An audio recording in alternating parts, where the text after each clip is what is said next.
43 Union Public Service Commission. The Union Public Service Commission, UPSC, is the central recruiting agency in India. It is an independent constitutional body in the sense that it has been directly created by the Constitution.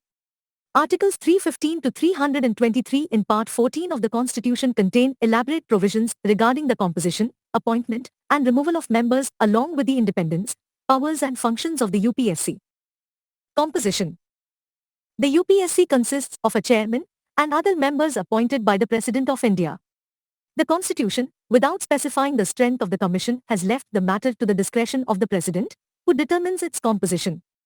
Usually, the commission consists of 9 to 11 members including the chairman. Further, no qualifications are prescribed for the commission's membership except that one half of the members of the commission should be such persons who have held office for at least 10 years either under the Government of India or under the government of a state. The Constitution also authorizes the President to determine the conditions of service of the chairman and other members of the commission. The chairman and members of the commission hold office for a term of 6 years or until they attain the age of 65 years, whichever is earlier. However, they can relinquish their offices at any time by addressing their resignation to the President.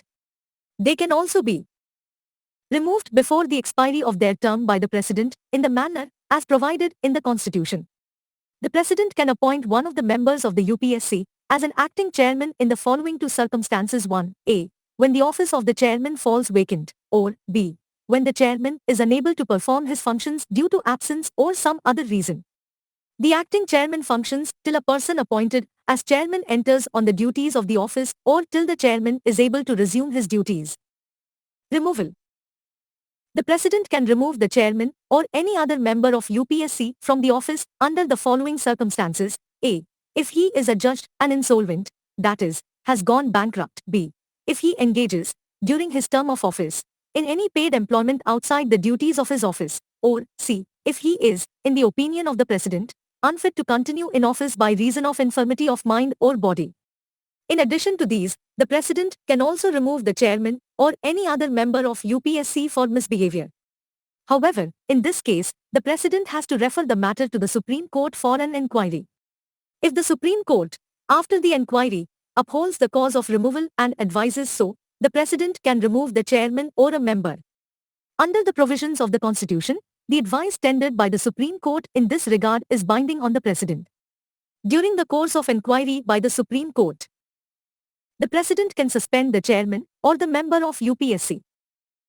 Defining the term misbehavior in this context, the Constitution states that the chairman or any other member of the UPSC is deemed to be guilty of misbehavior if he a. is concerned or interested in any contract or agreement made by the Government of India or the government of a state, or b. participates in any way in the profit of such contract or agreement or in any benefit therefrom otherwise than as a member and in common with other members of an incorporated company. Independence. The Constitution has made the following provisions to safeguard and ensure the independent and impartial functioning of the UPSC. The chairman or a member of the UPSC can be removed from office by the President only in the manner and on the grounds mentioned in the Constitution. Therefore, they enjoy security of tenure. b. The conditions of service of the chairman or a member, though determined by the President, cannot be varied to his disadvantage after his appointment. c. The entire expenses including the salaries, allowances and pensions of the chairman and members of the UPSC are charged on the Consolidated Fund of India. Thus, they are not subject to vote of Parliament. d. The chairman of UPSC, on ceasing to hold office, is not eligible for further employment in the Government of India or a state too. e. A member of UPSC, on ceasing to hold office, is eligible for appointment as the chairman of UPSC or a state public service commission, SPSC, but not for any other employment in the Government of India or a state. 3. F. The chairman or a member of UPSC is, after having completed his first term, not eligible for reappointment to that office, i.e., not eligible for second term. Functions. The UPSC performs the following functions. a. It conducts examinations for appointments to the All India Services, Central Services and Public Services of the centrally administered territories. b. It assists the states, if requested by two or more states to do so, in framing and operating schemes of joint recruitment for any services for which candidates possessing special qualifications are required. C. It serves all or any of the needs of a state on the request of the state governor and with the approval of the President of India. D. It is consulted on the following matters related to personnel management. I. All matters relating to methods of recruitment to civil service and for civil posts. 2. The principles to be followed in making appointments to sea services and posts and in making promotions and transfers from one service to another. 3. The suitability of candidates for appointments to civil service and posts for promotions and transfers from one service another and appointments by transfer or deputation. The concerned departments make recommendations for promotion and request the UPSC to ratify them. 4. All disciplinary matters affecting a person serving under the Government of India in a civil capacity including memorials petitions relating to such matters. These include censure, severe disapproval, withholding of increments, withholding of promotions, recovery of pecuniary loss, reduction to lower service or rank, demotion, compulsory retirement, removal from service, dismissal from service. 4. Any claim for reimbursement of legal expenses incurred by civil servant in defending legal proceedings instituted against him in respect of acts done in the execution of his official duties. 6. Any claim for the award of a pension in respect of injury sustained by a person while serving under the Government India, and any question as to the amount of any such award. 7. Matters of temporary appointments for period exceeding a year, and on regularization of appointments. 8. Matters related to grant of extension of service, and our employment of certain retired civil servants. 9. Any other matter related to personnel management. The Supreme Court has held that if the government fails to consult UPSC in the matters mentioned above, the aggrieved public servant has no remedy in a court. In other words, the court held that any irregularity in consultation with the UPSC or acting without consultation does not invalidate the decision of the government. Thus, the provision is directory and not mandatory. Similarly, the court held that a selection by the UPSC does not confer any right to the post upon the candidate.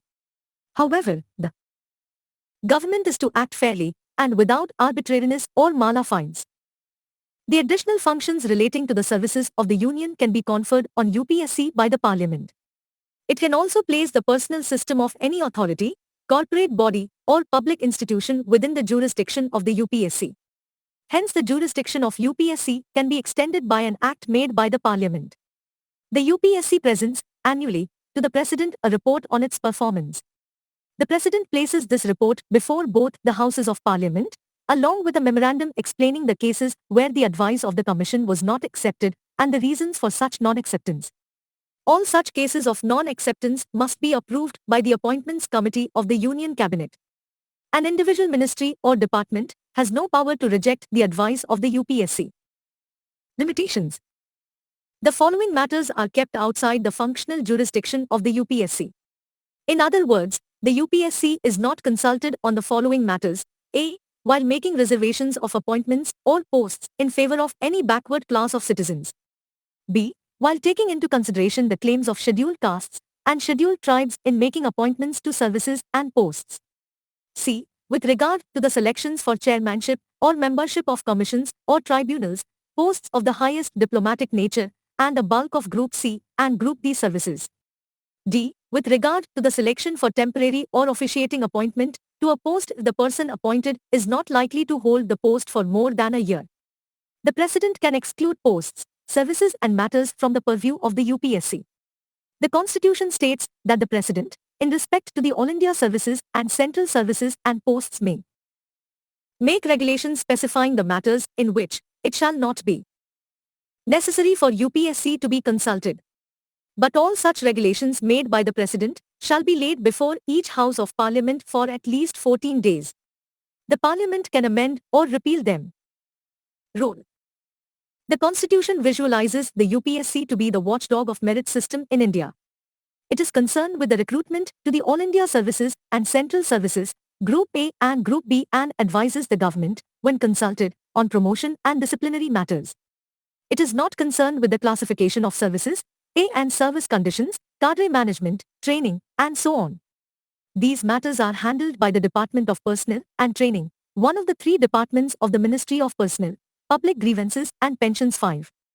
Therefore, UPSC is only a central recruiting agency, while the Department of Personnel and Training is the central personnel agency in India.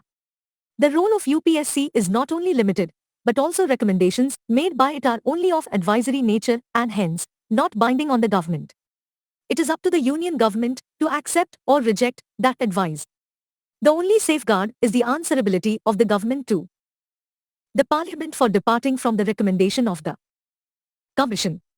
Further, the government can also make rules which regulate the scope of the advisory functions of UPSC 6. The emergence of Central Vigilance Commission, CVC, in 1964 affected the role of UPSC in disciplinary matters. This is because both are consulted by the government while taking disciplinary action against a civil servant. The problem arises when the two bodies tender conflicting advice. However, the UPSC, being an independent constitutional body, has an edge over the CVC, which is created by an executive resolution of the Government of India and conferred a statutory status in October 2003. Table 43.1 Articles related to UPSC at a glance. Article No. Subject Matter. 315 Public Service Commissions for the Union and for the states. 316 Appointment and term of office of members. 317 Removal and suspension of a member of a Public Service Commission. 318 Power to make regulations as to conditions of service of members and staff of the Commission. 319 Prohibition as to the holding of office by members of Commission on ceasing to be such members. 320 Functions of Public Service Commissions. 321 Power to extend functions of Public Service Commissions. 322 Expenses of Public Service Commissions. 323 Reports of Public Service Commissions.